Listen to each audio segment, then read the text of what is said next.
வெயில் அதிகமாக இருப்பதால் சூரிய கதிர்கள் கண்களில் காயத்தை ஏற்படுத்தி நாளடைவில் பார்வை குறைபாடு உள்ளிட்ட பல பிரச்சனைகள் ஏற்படுத்தலாம் என மருத்துவர்கள் எச்சரித்துள்ளனர்.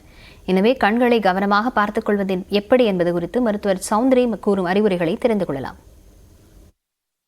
யூவி ரேஸ் எக்ஸ்போஷரை நம்ம எப்படி தடுத்து கொள்ள முடியும் அப்படின்னு பாத்தீங்கன்னா, ரொம்ப வெயில்ல போறப்போ யூவி ப்ரொடெக்டிவ் கிளாஸஸ்னு இருக்கு, அதை போட்டுட்டு போறது பெட்டர்.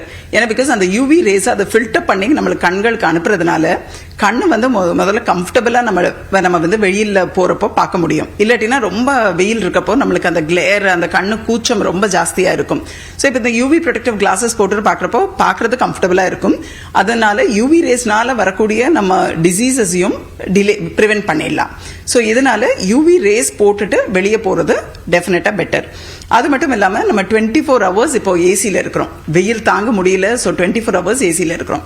ஸோ இந்த ஏசியில இருக்கிறப்ப என்ன ஆகும் அப்படின்னு பாத்தீங்கன்னா, ஏற்கனவே ட்ரையே இருக்கிறவங்களுக்கு இன்னும் ட்ரைனஸ் வந்து ஜாஸ்தி ஆயிடும். ஸோ ட்ரைனஸ் ஜாஸ்தியாக இருப்போ கண்கள் அரிப்பு, கண்ணு செவந்து போகிறது, கண்ணில் ஒரு கிரிட்டி சென்சேஷன், தண்ணி வர்றது, இதெல்லாமே ட்ரை ஐக்கான அறிகுறி. ஸோ இது மாதிரி இருக்கிறப்ப வந்து என்ன பண்ணலாம் அப்படின்னு பார்த்தீங்கன்னா, கண்களுக்கு ட்ரை ஐ ட்ரீட்மெண்ட்னு இருக்கு. ஸோ அது வந்து லூப்ரிகேட்டிங் ட்ராப்ஸ்ன்னு சொல்லுவோம். அந்த லூப்ரிகேட்டிங் ட்ராப்ஸ் போட்டுக்கலாம். அது மட்டும் இல்லாமல் கம்ப்யூட்டரில் ஒர்க் பண்ணுறவங்க அந்த 20-20-20 ரூல் வந்து ஃபாலோ பண்ணணும். ஸோ எவ்ரி 20 minutes ஒன்ஸ் அவங்க சிஸ்டம்லேருந்து கண்களை எடுத்துட்டு தூர பார்வை ஒரு 20 செகண்ட்ஸுக்கு ஒரு 20 feet டிஸ்டன்ஸில் பார்த்தாங்கன்னா அவங்களுக்கு ஐஸ் வந்து ரிலாக்ஸ் ஆகும். அது மட்டும் இல்லாமல் கண்களை மூடி திறக்கிறப்போ அந்த டியர் டிஸ்ட்ரிபியூஷன் வந்து நல்லா இருக்கும். ஸோ இது மாதிரி ட்ரைனஸ் அவாய்ட் பண்ணிக்கலாம். அண்ட் ஏசி போட்டுட்டு இருக்கும் போது டைரக்டா கண்களுக்கு நேர ஃபேஸுக்கு வர மாதிரி ஏசி வைக்கக்கூடாது.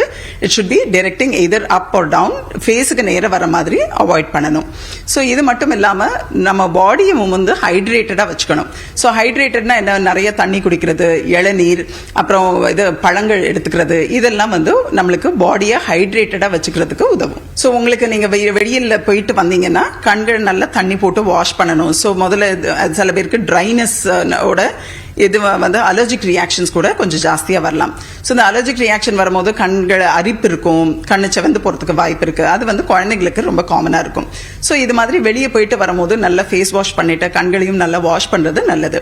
ஸோ கண்களை வாஷ் பண்றதுன்றது வந்து நம்ம நல்ல தண்ணியில வாஷ் பண்ணணும். அது மட்டும் இல்லாம கண்களுக்கு ரெஸ்ட் கொடுக்கணும்னா பாமிங் அப்படின்னு சொல்லுவோம்.